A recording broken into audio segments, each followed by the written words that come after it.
I was brought up by my grandmom since 3 years old because my parents separated when I was 3. So I lived together with my grandmom for almost 20 years in Penang before I went to Cyberjaya to pursue my study. And of course, during my school times, when I see so many friends, parents, when they come to send their kids back home, it's always my grandmom who will be the one who come to send me back home. That's very different from other young parents. Yeah, to me, my grandmom is a hero in my heart for this life, and I wish she can be my grandmom in my next life. Yeah, there are many good values of her and life principles that I still uphold until today, which has shaped most of my personality. Growing up, we had financial difficulty. Without any sponsorship, I couldn't pursue my study. I found Yayasan Tunku Abdul Rahman to be a very prestigious and renowned scholarship, and therefore with the grades that I achieved in my diploma, I applied and I was shortlisted. So after the selection camp, I was selected to be a Tunku scholar, and the excitement was no words can be described. I quickly shared with my grandma, and also I called up my parents to tell them I can pursue my study now without any single cent from them. That is a proud thing to share. After my grandma passed away, I was feeling lost, but I knew I have to do something because of the values of Tunku, and I knew it's time for me to step out to do something.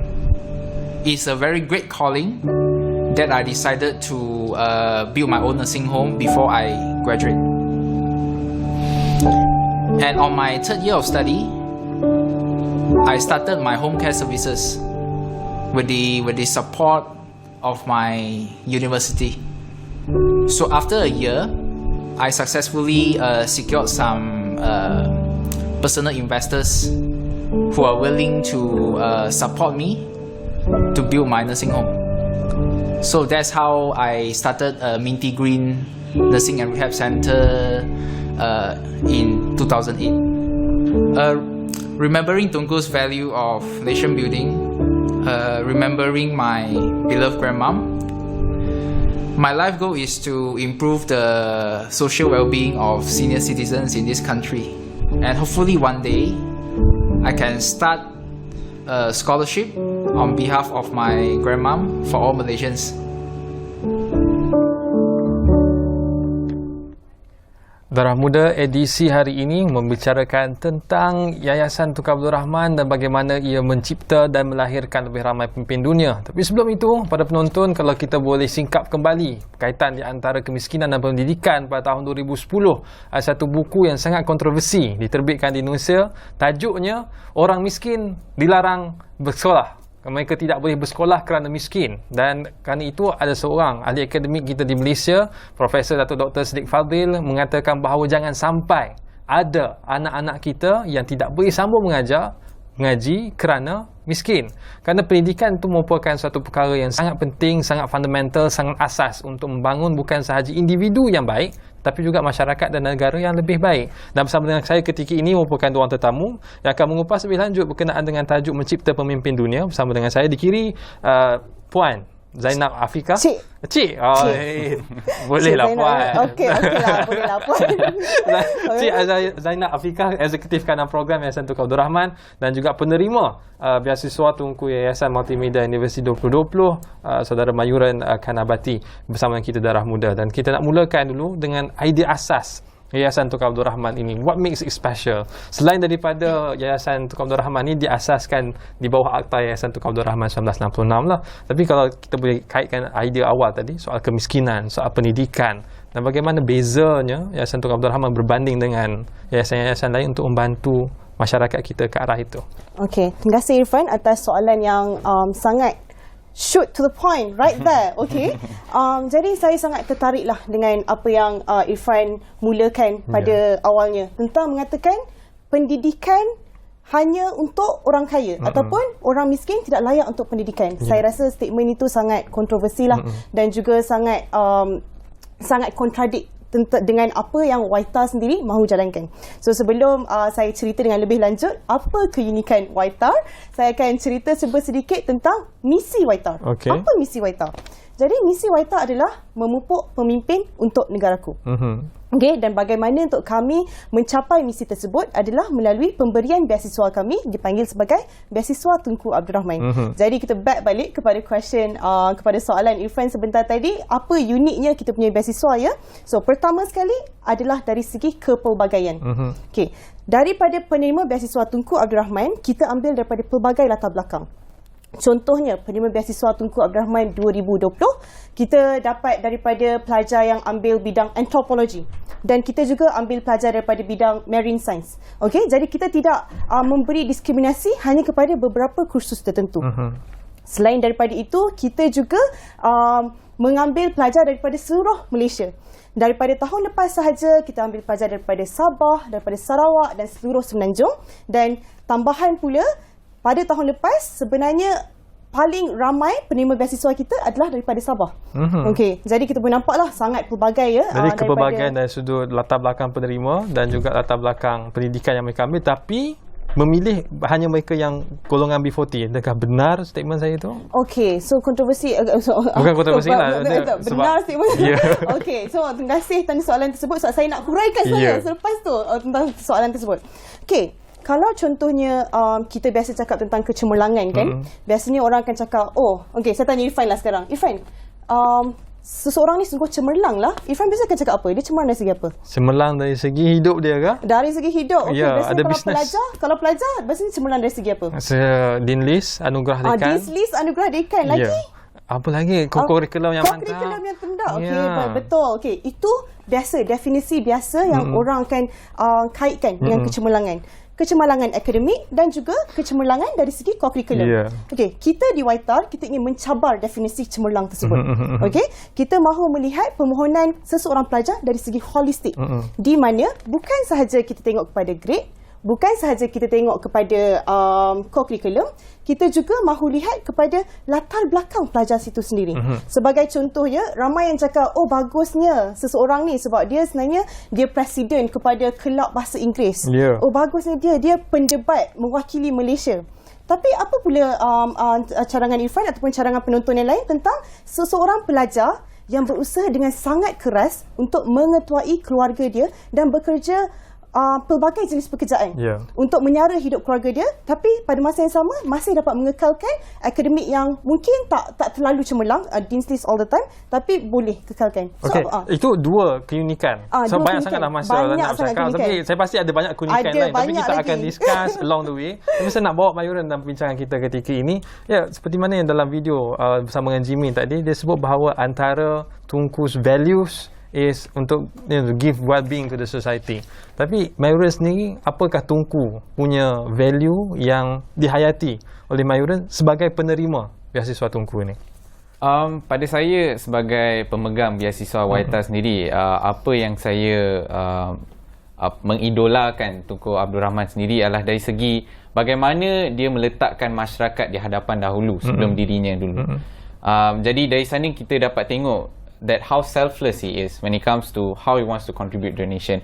Jadi dari sini saya belajar yang kalau kita nak berjaya dalam hidup, kalau kita nak berbakti, erti berjaya bukanlah dari segi bagaimana kita membina status kita, tetapi bagaimana kita boleh membangunkan masyarakat secara sekaligus. Dan perkara itu Mayuran dapat sebelum menjadi penerima Tunku Scholar ataupun selepas melalui kem induksi dan program-program di bawah saya mendapat ilham tu sebelum daripada menghayati Tunku Abdul Rahman sebelum ni dari segi pengetahuan saya dan sebagainya, tetapi semestinya selepas program-program yang daripada YTA, perkara-perkara ni diperkukuhkan dan saya memahami secara lebih mendalam tentang kenapa why we need to have these core values, kenapa kita kena ada nilai-nilai tersebut, kenapa Tunku Abdul Rahman menjadi tunjang kepada pembangunan dan perpaduan negara kita. Sebab kalau kita rujuk kepada satu lagi video yang kita paparkan ketika ini, Maisarah sebut bahawa bezanya YTA punya program untuk memilih mereka yang akan dapat beasiswa ni, dalam camp tersebut dia bukan satu pertandingan. Sebaliknya bila datang mereka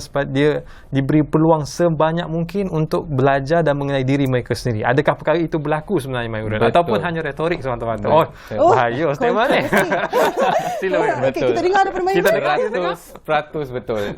Yang apa yang saya tahu, saya rasa benda ni bukanlah satu institusi yang saya berada, tapi saya berada di sebuah keluarga yang disebut keluarga YTA, di mana saya berada di suatu tempat yang saya dibangunkan dengan cara saya tersendiri. Kalau saya ada satu hasrat untuk membangunkan negara ini, benda tu diperkukuhkan dan disokong.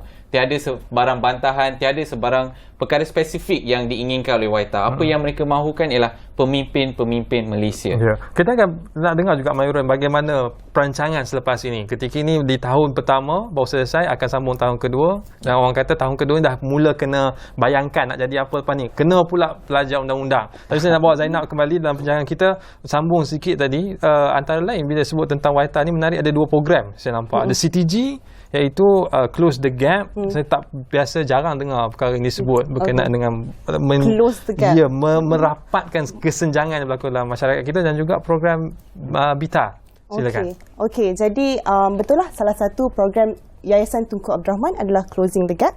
So Closing the Gap di mana kita hendak merapatkan jurang antara pelajar yang bersosioekonomik rendah dan juga pelajar yang bersosioekonomik tinggi. Apa yang kita dapati adalah kalau contohnya seseorang tu let's say saya daripada keluarga B40 mengikut kajian, hanya the only way untuk cara saya keluar daripada jurang kemiskinan saya adalah melalui pendidikan. Tapi malangnya tidak ramai daripada keluarga B40 yang mempunyai role model ataupun suri teladan yang dapat mereka lihat dalam komuniti mereka. Jadi apa yang kami akan lakukan adalah kami akan berikan mentor kepada mereka untuk membimbing perjalanan mereka, pelajar-pelajar high school ataupun pelajar sekolah menengah untuk ke universiti, dan berkat bimbingan dan dorongan dan juga program-program yang dilakukan oleh kita berharap bahawa pelajar tersebut akan pergi ke universiti dan akan dapat keluar daripada cycle of poverty lah. Ini CTG, Closing the Gap. CTG. Apa contoh programnya? Sebab menarik, sebab bila sekolah menengah dah diberikan satu mind setting, peluang untuk memahami apakah cabaran yang akan berlaku ketika berada di IPT. Betul, so sangat menarik. Kalau contohnya Irfan nak apply jadi mentor, dipersilakan pergi kepada kita punya website www.closingthegap.my. Okey, itu saya promote sekejap lah Closing the Gap kat situ. Jadi program-program yang kita lakukan adalah kita adakan camp, kita adakan of course program mentor dengan mereka, dan juga kita akan adakan bengkel-bengkel. Salah satu perkara yang unik tentang Closing the Gap adalah pelajar-pelajar tersebut akan pergi ke camp di universiti. Jadi ada pelajar yang tak pernah pergi universiti, yang tak pernah tahu pun universiti tu macam mana, and dia akan pergi menjalankan 5 hari 4 malam di universiti tersebut. So dia dah ada exposure lah kepada universiti-universiti tersebut. Mayuran ada pengalaman CTG? Ya, betul. Saya merupakan mentor sendiri di Closing the Gap. Jadi di YTA mereka menyarankan Tunku-Tunku Scholar itu sendiri untuk mengambil bahagian dalam program Closing the Gap. Dan saya sendiri merupakan seorang mentor kepada pelajar tingkatan 5, dan saya akan terus membimbing dan memberi nasihat dan ilmu yang saya ada untuk 2 tahun yang akan datang untuk pelajar tersebut. Jadi ada cabaran ke berhadapan dengan mereka yang agak jauh daripada institusi pendidikan, atau mereka yang biasanya orang yang B40 ni, dia kalau kita boleh ikut daripada laporan yang dikeluarkan oleh satu pertubuhan AYG, Adab Youth Garage, mereka yang duduk di rumah flat ni, dia mereka tak fikir pasal masa depan. So mereka anggap bahawa inilah kehidupan, tak fikirlah pasal benda lain. Adakah perkara itu dialami oleh mereka? Ya, semestinya. Tapi bagi saya benda ni bukanlah satu kekurangan bagi mereka, sebab bagi mereka yang dalam golongan B40 ni adalah kerana mereka mempunyai pemikiran sebegitu kerana persekitaran. Jadi kita sebagai mentor, kita perlu mengubah we have to be the change there. So jadi kita perlu memberi satu visi dan misi kepada mereka dan menyinarkan harapan pada mereka yang mengatakan mereka tak perlu berada di persetaraan yang sama. Mereka boleh mengubah. You can be a millionaire, you can be the first generation millionaire. Tiada diskriminasi di sana.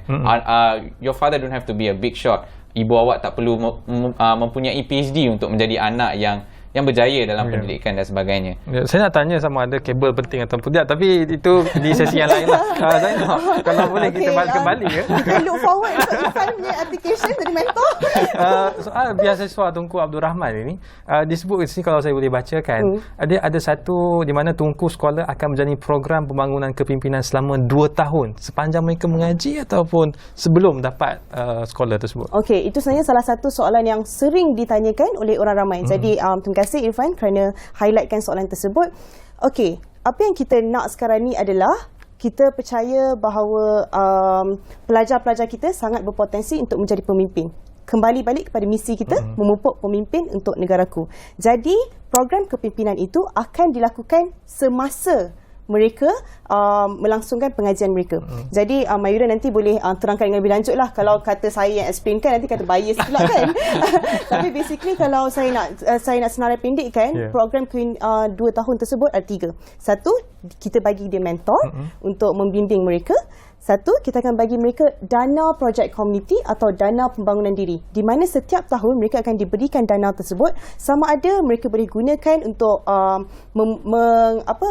meningkatkan kemahiran mereka. Contohnya tiba-tiba nak belajar bahasa Arab ke, nak belajar bahasa Inggeris ke, ataupun nak belajar bahasa apa-apa ke, boleh guna dana tersebut. Atau mereka mahu menggunakan dana tersebut untuk memanfaatkan komuniti sekeliling mereka. Sebagai contoh, kita ada juga program di mana ada sekolah kita nak melakukan awareness ataupun kesedaran tentang period poverty. So kita open lah untuk idea tersebut untuk mereka melakukannya. Dan yang ketiga adalah program dari segi bengkel lah. So kita akan berikan mereka juga bengkel dan juga camp seperti yang Mayuran ceritakan sebentar tadi, yang kita bagi mereka kita bagi mereka exposure lah tentang orang ramai, orang-orang yang tengah dah already established, dan kita bawa balik dekat camp tersebut untuk bagikan motivasi. Ini contoh-contoh program yang dilaksanakan di bawah BITAR ke? Ini contohnya adalah sebenarnya, ini alumni kita. Tadi yang sebentar tadi, beliau sebenarnya tengah melakukan aktiviti radio. So samalah di mana kita ni contohnya projek community tentang ni program dia. Ini yang terkini. Ni virtual kan sebab COVID. So tak boleh buat fizikal. Jadi tadi Zainab nak pass button kepada Mayuran. Kita pass button sekarang. Untuk explain berkenaan lebih lanjut berkenaan program tadi. Jadi dari segi kepimpinan yang diberikan dari Waita, saya tak boleh nak bagi terlebih lanjut kerana saya baru saja bermula pengembaraan saya dengan Waita kan. Jadi apa yang saya boleh cakap, yang saya boleh lihat ialah dari segi latihan kepimpinan tu, dia bukanlah secara kosmetik. Not something that is nice on paper but it's not effective. Benda ni betul-betul diambil dan dititik beratkan untuk supaya benda ni memberi impak kepada setiap pelajar. Dan pastinya selepas setiap sesi, saya ada sesi refleksi yang saya duduk termenung apa yang saya buat sebelum ni, apa yang perlu saya tambah baikkan dalam hidup. That is how effective sekiranya bukan kosmetik. Boleh namakan siapakah alumni Waitar BITAR yang anda respect, hormati? Antara ramai tapi antaranya yang saya boleh namakan ialah Encik Satish Rao, Daniel Rahman. Itu antara alumni yang telah memberi inspirasi kepada saya. Dan lebih lanjut tentang Encik Satish Rao ni, sebab apa yang saya dapat lihat ialah dia mengubah stigma yang mana orang daripada golongan yang susah atau miskin tiada alasan untuk menghadkan impian mereka. You can go wild with your dreams. Don't set back yourself, and pendidikan adalah satu tunjang atau peluang keemasan untuk berjaya dalam di Malaysia lah. Jadi itu yang dibawa, message yang dibawa. Kalau saya tanya Mayuran, what is your story yang menjadikan anda memilih Waitar dan juga BITAR untuk meneruskan pendidikan? Panjang ceritanya. Tapi kalau nak dipendekkan, saya daripada keluarga yang boleh katakan sederhana dan yang sangat susah dari segi kewangan. Dan walaupun ayah saya berumur 62, tapi dia tetap bersusah payah untuk menjadi pemandu Grab. Mak saya 53, masih lagi jadi guru tadika, layan kerana budak kecil dan sebagainya. Hanya kerana mereka ingin memberikan yang terbaik dari segi pendidikan. They know they don't have in terms of property and monetary value. What they can give is education. Jadi mereka berhempas pulas untuk memberikan yang terbaik kepada saya. Tapi tidak mendapat tawaran daripada golongan miskin ni, orang kata awak terima je lah apa tawaran yang diberi, jangan nak remeh-temeh. They will always say beggars can't be choosy. Belum ambil je tawaran. Tapi saya ni jenis yang degil, saya ada tekad azam, saya nak juga jadi peguam, saya nak juga buat perundangan. Jadi saya ditawarkan untuk ambil kejuruteraan, saya keluar dan saya ambil keputusan untuk ambil perundangan. Dan di situ saya menghadapi situasi yang tak ada duit. Kalau ambil PTPTN sekalipun, pinjaman PTPTN, saya perlu mencari berpuluh ribu ringgit. Jadi kisah yang real sebenarnya, bukan sahaja Mayuran tapi sebahagian besar daripada masyarakat kita yang ada masalah untuk dapat peluang yang akses yang sama berbanding mereka yang berada di Lembah Kelang untuk sama pengajian. Dan kalau kita boleh rujuk kepada apa yang disebut dalam visi YTAR juga, ia bermula dengan pengumpulan dana secara terbuka. Jadi dana itu saya kira sangat penting bagi YTAR sebab untuk mendanai bukan sahaja pengajian tapi juga program-program berkaitan supaya mereka ini boleh menjadi pemimpin dunia masa depan. So bagaimana keadaan di YTAR ketika ini? Kalau kita sebut tentang pendanaan. Okey. Jadi apa yang kita lakukan sekarang adalah kita sangat look forward ataupun kita sangat mengalu-alukan jika ada syarikat korporat ataupun universiti untuk bekerjasama dengan kita untuk memberikan impak yang lebih ramai kepada Tunku Scholars kita. Jadi kalau saya boleh cakap tentang situasi pada masa kini adalah alhamdulillah Afin Huang Asset Management juga telah melakukan kolaborasi bersama kita, kerjasama bersama kita untuk menaja seorang Tunku Scholar. Dan seperti mana Mayuran di sini juga adalah merupakan hasil kerjasama daripada YTAR dan juga Yayasan Universiti Multimedia. Jadi ke depan panggilan tindakan supaya lebih ramai lagi untuk menyertai, membantu untuk memberikan beasiswa kepada pelajar, adakah itu terbuka? Of course, Irfan, the more the merrier, betul tak mereka katakan? Jadi saya rasa pilihan tindakan kita adalah jika anda percayakan kepada misi kami iaitu memupuk pemimpin untuk negaraku, sila layari www.yayasantar.org.my untuk mengetahui dengan lebih lanjut. Jika anda percayakan potensi Mayuran dan juga potensi pelajar-pelajar Tunku Scholars kami, kami sangat mengalu-alukan peluang kerjasama ataupun peluang pendermaan one-off ataupun even kalau perbincangan tentang apakah itu YTAR juga boleh melayari laman web kami. Jadi ketika ini Afin Huang satu, mungkin ada contoh lain bentuk kolaborasi yang dibuat di peringkat YTAR untuk membantu lebih ramai mereka yang nak menyambung pengajian. Okey, so kalau contohnya macam tadi saya cakap, Yayasan Universiti Multimedia telah membuat pledge untuk menaja lagi 5 orang pelajar pada tahun ini. Jadi macam saya cakap lah, kita tak limitkan hanya kepada rakan korporat. Kalau contohnya universiti mahu bekerjasama dengan kita, kita alu-alukan. Kalau contohnya anda adalah hanya seorang individu, contohnya Irfan mahu bekerjasama dengan kita, kita alu-alukan. Kita tidak hanya limited kepada rakan korporat. Mayuran, mungkin di akhir ini pesanan dan juga berikan inspirasi kepada ramai pemuda dan juga orang-orang muda di luar sana yang ketika ini berhadapan nak sambung ke tak sambung mengaji. Sebab sambung mengaji bukan dah kerja pun.